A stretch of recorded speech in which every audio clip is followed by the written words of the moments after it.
Selamat datang di Universitas Islam Negeri Syekh Ali Hasan Ahmad At-Dari Padang Sidimpuan. Inilah kampusnya para penuntut ilmu yang berlandaskan keislaman, keindonesiaan, dan kearifan lokal. Lebih dikenal dengan sebutan Theo-Antropo-Ekosentris, Al-Ilahiyah, Al-Insaniyah, Al-Kauniyah, dengan moto cerdas berintegritas. Kampus ini berlokasi di Jalan Tengku Rijal Nurdin, Sihitang, sekitar 4,5 km dari pusat kota Padang Sidimpuan, Sumatera Utara.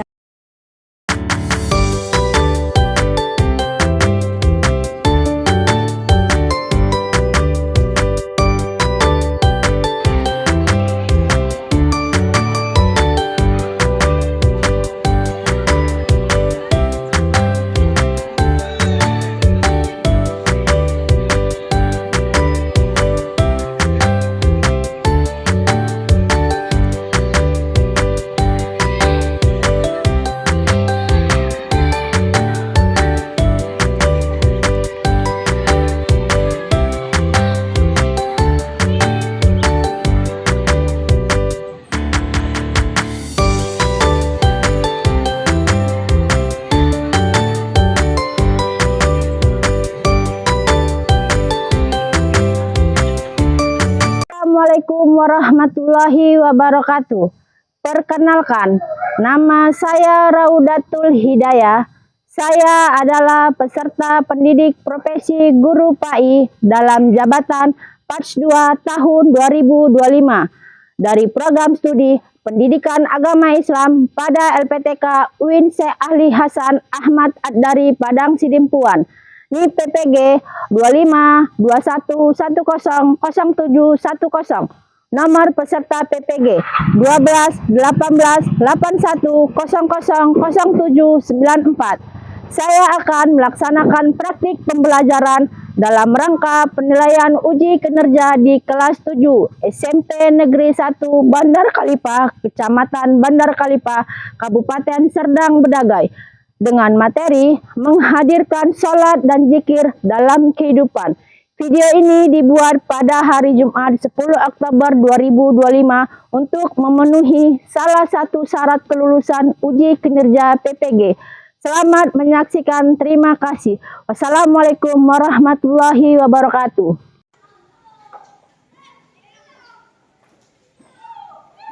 Assalamualaikum warahmatullahi wabarakatuh.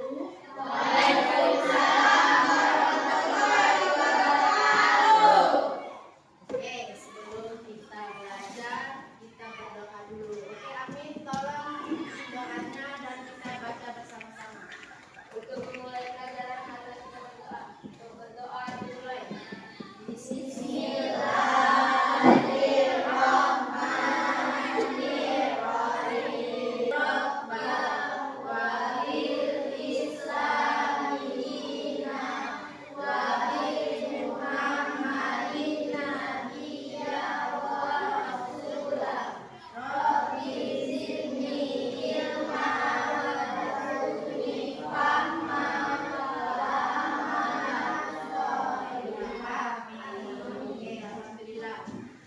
Sebelum belajar, coba dulu siapkan meja sama kursinya, dirapikan dulu. Kalau ada sampah di laci, tolong dibuang di tong sampah. Udah? Bersih semuanya? Oke, baik. Ibu akan mengabsen. Hari ini siapa yang tidak hadir? Oke, hadir semua. Baik. Sebelum belajar, kita akan menyanyikan lagu nasional. Oke, dimulai berdiri semua.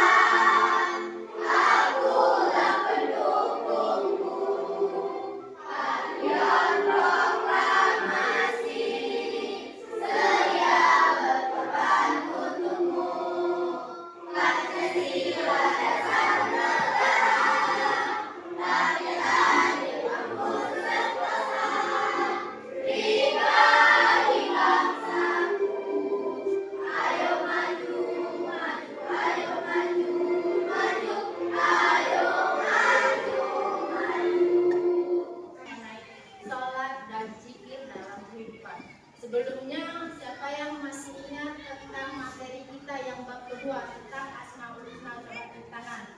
Oke, Kiki silakan. Materi kedua tentang Asmaul Husna adalah kumpulan nama-nama Allah Subhanahu wa Ta'ala yang terbaik dan terindah yang menunjukkan keagungan, kesempurnaan dan sifat-sifatnya seperti kasih sayang, kekuasaan dan keadilan. Oke, terima kasih. Alhamdulillah ya, jadi masih ada yang ingat. Oke, kita akan memasuki materi kita yang bab ketiga. Ya, bab ketiga tentang menghadirkan sholat dan zikir dalam kehidupan. Nah, sebelum memasuki materi ini, siapa yang tadi pagi sholat subuh turun tangannya? Iya, terima kasih. Sekarang turunkan tangannya.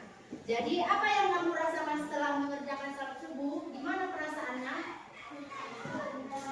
Iya, tenang. Apalagi pikiran pun jadi tenang. Iya, oke. Selanjutnya, jadi untuk bab ketiga ini ada dua tujuan pembelajaran kita. Yang pertama tentang makna sholat dan zikir serta menjauhkan diri kita dari perbuatan keji dan munkar. Serta yang kedua, menunjukkan perilaku takwa terhadap Allah dan menjauhkan diri kita dari kelalaian serta mewujudkan akhlak yang mulia dan disiplin dalam kehidupan.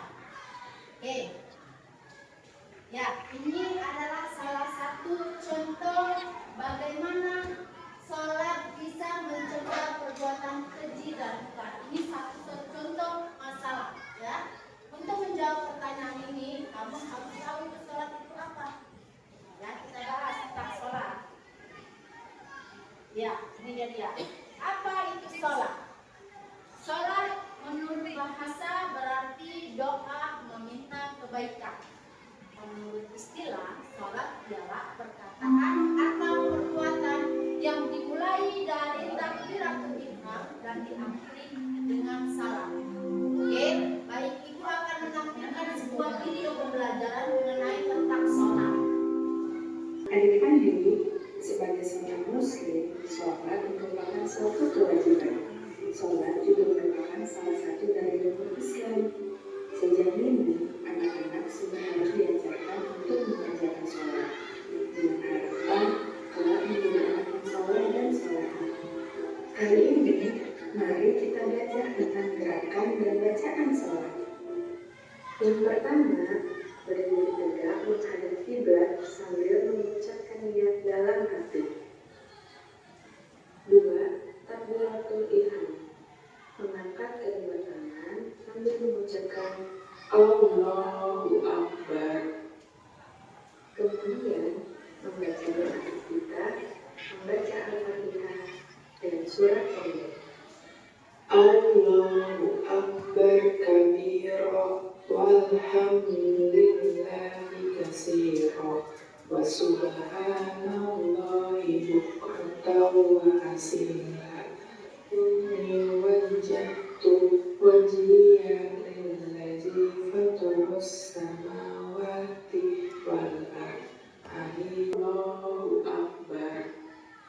Selanjutnya, gerakan ruku dengan membaca Subhana rabbiyal azim wa bihamdi. Kemudian i'tidal. Sami Allahu liman hamidah. Rabbana lakal hamdu mil'us samawati wa mil'ul ardi wa mil'u ma syi'ta min syai'in ba'du. Allahu Akbar. Lalu sujud. Subhana rabba wa bihamdi. Allahu Akbar. Duduk di antara dua sujud. Rabbi firli warhamni wajburni warfa'ni warzuqni wahdini wa'afini wa'fu anni. Allahu Akbar. Sujud ke tahiyat awal. At-tahiyat salihin. Asyhadu an la ilaha illallah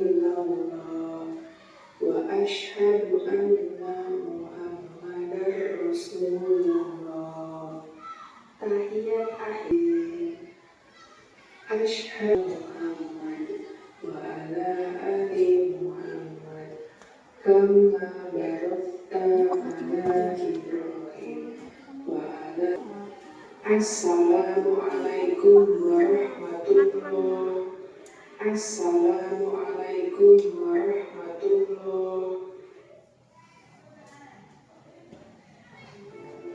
Tentang tata cara sholat baik dan benar. Ya, jadi di sini sholat sebagai pilar utama dalam Islam. Sholat dalam Islam merupakan kewajiban utama bagi umat Islam menjadi penghubung antara hamba dengan Allah dan meneguhkan iman dalam hati. Jadi di sini kan sholat itu merupakan kewajiban bagi umat Islam. Karena rukun Islam itu ada 5. Yang pertama apa? Mengucap 2 kalimat syahadat. Mana bunyinya? Asyhadu alla ilaha illallah wa asyhadu anna Muhammadar Rasulullah. Artinya aku bersaksi bahwa tiada Tuhan selain Allah. Aku bersaksi bahwa Nabi Muhammad adalah utusan Allah. Dan yang kedua apa? Mengenai tentang salat. Yang ketiga zakat, keempat puasa, dan kelima naik haji bagi yang mampu. Ya, jadi namanya kalau sudah rukun Islam ya kan, jadi dia rukun Islam yang keberapa? Kedua. Oke, selanjutnya kewajiban salat 5 waktu. Salat 5 waktu adalah tiang agama yang harus dilaksanakan setiap hari untuk memberi struktur pada rutinitas umat muslim. Jadi di sini kita satu hari mengerjakan sholat berapa kali? 5. Apa sholatnya? Sholat subuh, puasa, maghrib, isya.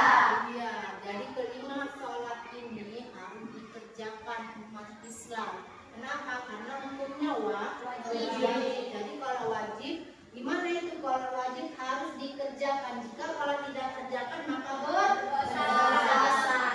Iya, jadi untuk jiwamu menjadi lebih tenang. Oke, jaga kualitas sholat dalam rutinitas harian. Yang pertama, khusyuk dalam sholat. Menghadirkan khusyuk saat sholat adalah kunci untuk merasakan kedamaian. Jadi tadi kamu kan sudah sholat. Jadi kalau kamu sholatnya tergesa-gesa, ya tidak khusyuk, tidak tumaknina, ya tidak damai, maka sholatmu kamu tidak akan merasakan kedamaian. Kedua, mempersiapkan diri sebelum sholat. Ya, bagaimana? Ya, menjaga kebersihan dan menyiapkan mental sebelum sholat dapat meningkatkan kualitas ibadah dan konsentrasi.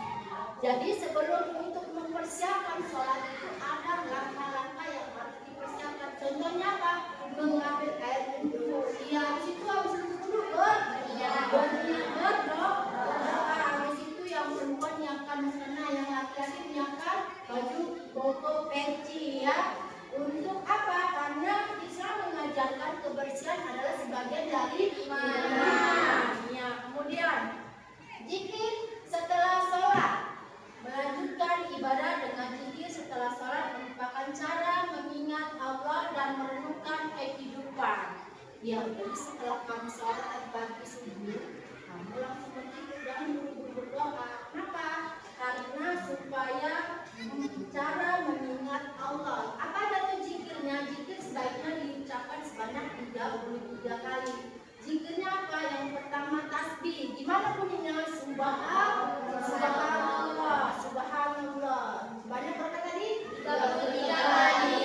Kemudian tahmid. Apa itu tahmid? Ucapkan alhamdulillah. Alhamdulillah. Banyak berapa? 33 kali. Dan kemudian takbir. Gimana takbir bunyinya? Allahu Akbar. Banyak? 33 kali. Kemudian tahlil. Tahlil gimana bunyinya?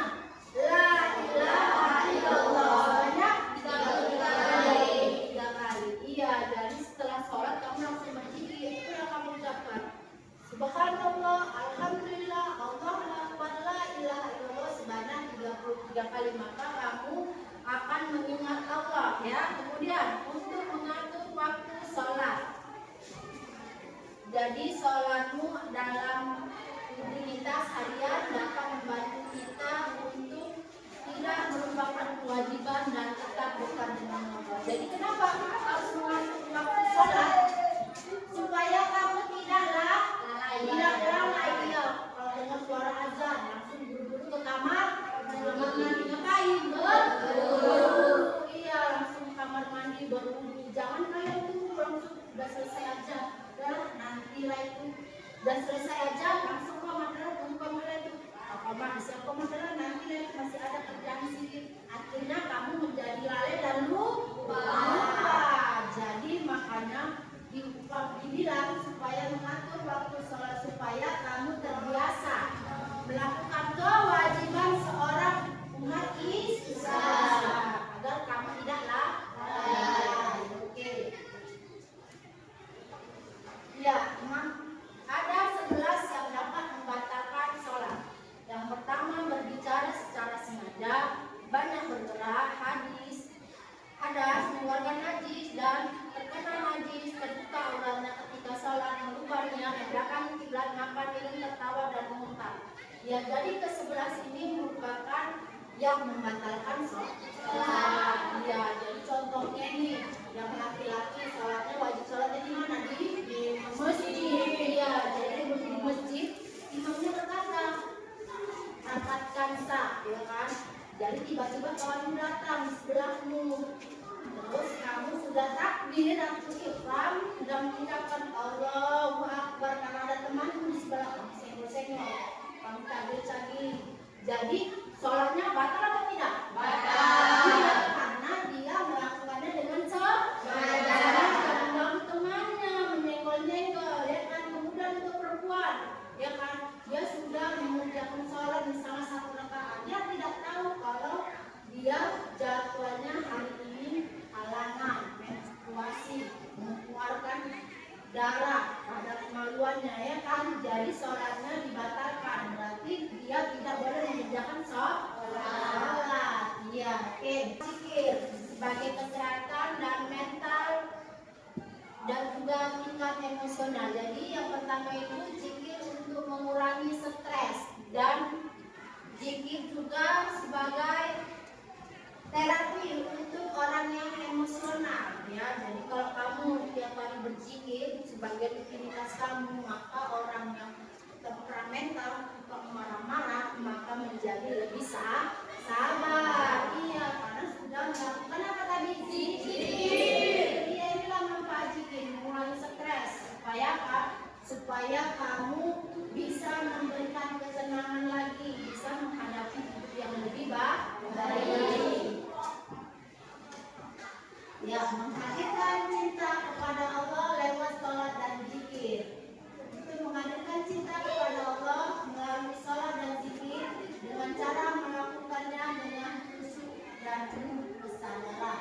Tidak hanya gerakan fisik atau pengucapan kata-kata, melainkan sebuah bentuk komunikasi mendalam dengan Sang Pencipta. Jadi kalau kamu sudah sholat, kamu hadirkan cintamu kepada Allah, maka kamu akan merasakan dampaknya tadi itu ketenangan batinmu, ya kan? Sekian dan terima kasih. Ya, oke. Jadi kita akan menjawab masalah yang tadi.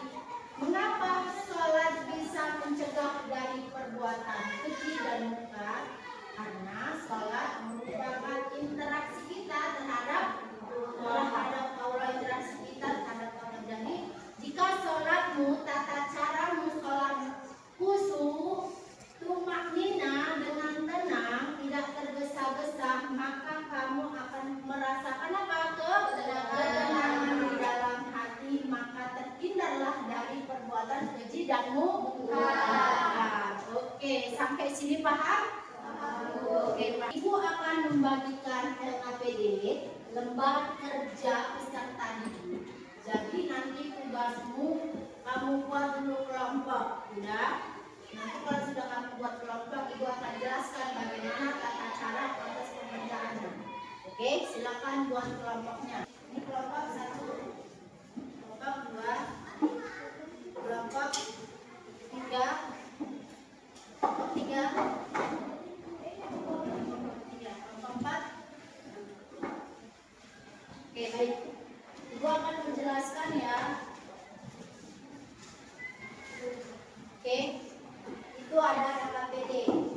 nama kelompok ganjil dan kelompok genap. Nanti di situ kamu bikin kelompok ganjil, kelompok berapa dan nama anggotanya kamu tulis. Oke, paham ya? Kemudian untuk kelompok ganjil, tugasmu yang pertama, kegiatan pertama itu menjelaskan pengertian sholat dan zikir serta tata cara sholat yang baik dan benar. Dan yang kedua, menganalisis masalah dan kebiasaan karakter Siti dan juga Doni. Serta kegiatan ketiga, memberikan kesimpulan dari bagian pertama dan bagian kedua. Untuk kelompok genap juga sama, buat kelompoknya dan juga nama anggotanya. Ya. Terus di situ kegiatan pertama menjelaskan pengertian sholat dan zikir serta fungsi sholat dan zikir. Dan kegiatan kedua menganalisis rencana kegiatan yang dilakukan Siti dan Doni. Jadi nanti tugasnya itu kamu buat langsung di LKPD-nya. Ya. Nanti selanjutnya kamu akan mempresentasikan kelompokmu di depan. Nah, ibu akan memberikan waktu 20 menit untuk kalian kerjakan. Paham sampai sini? Oke, mulai kerjakan.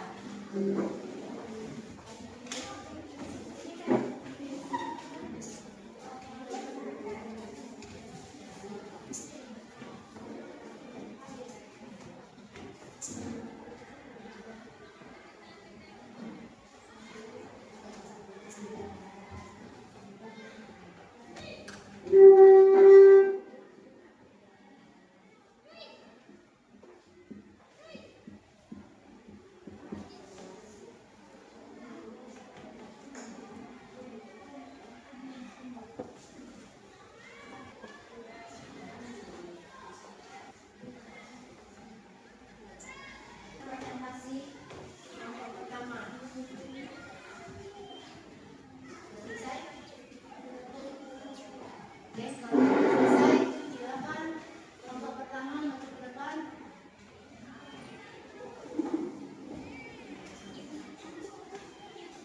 Salaman dulu ya.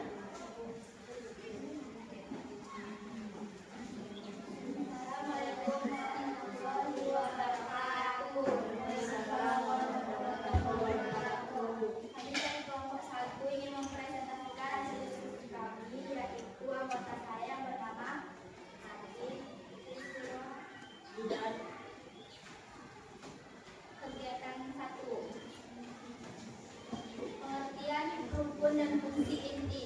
Cara bahasa apa arti kata sholat dan zikir. Sholat adalah doa atau permohonan. Zikir adalah mengingat atau menyebut. Waktu sholat adalah wajib, menundanya menciptakan utang, batin yang memicu kegelisahan bukan karena sibuk semata. 3. Zikir sebagai solusi. Sebutkan satu bacaan zikir yang sangat dianjurkan saat dilanda kesedihan atau kecemasan. Doa Nabi Yunus, dan jelaskan secara singkat mengapa zikir itu efektif.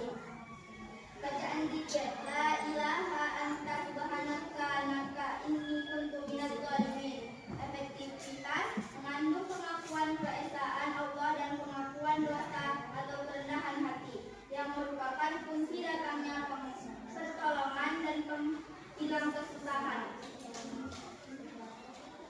Sekianlah hasil presentasi kami. Kami dari kelompok 1 ingin mengucapkan terima kasih. Assalamualaikum warahmatullahi wabarakatuh. Oke, siapa yang mau menanggapi presentasi dari kelompok 1? Oke, Rizka. Mengapa gerakan sholat dan cepat dan tergesa-gesa menghilangkan hikmah sholat itu sendiri? Oke, kamu jawab. Baiklah, kami akan menjawab pertanyaan dari kelompok 2. Gerakan sholat dan tergesa-gesa menghilangkan hikmah sholat itu sendiri karena melanggar prinsip utama yang disebut rukman hina. Oke, silakan. Selanjutnya kelompok 3 presentasikan. Kami dari kelompok 3 ingin mempresentasikan hasil diskusi kami. Sebelumnya kami ingin memperkenalkan diri. Perkenalkan nama saya Sita. Nama saya Adit. Nama saya Esa. Nama saya Aku. Kegiatan identitas masalah kelompok. Apa masalah utama yang dialami ini? Apakah masalahnya adalah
Oke, sekarang kita bagi ya. Buka mulut tertawa 3 kali. Buka mulut tertawa 2 kali. Buka mulut tertawa 1 kali. Buka mulut tertawa tanpa suara. Iya, oke. Tepuk tangan dulu. Silakan duduk. Dan kembali posisi seperti semula. Ibu akan memberikan uji kompetensi sama kalian ya, sampai sejauh mana pemahaman kalian tentang materi kita sholat dan zikir. Oke, ibu akan nanti tugasmu kamu tulis nama serta kelas. Ya, nanti kamu langsung tulis di sini jawabannya, paham ya? Paham. Nanti kalau sudah selesai langsung dikumpulkan. Ibu kasih waktu 15 menit untuk pengerjaannya. Tolong dibalik ke belakang ya.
Masih ada lagi?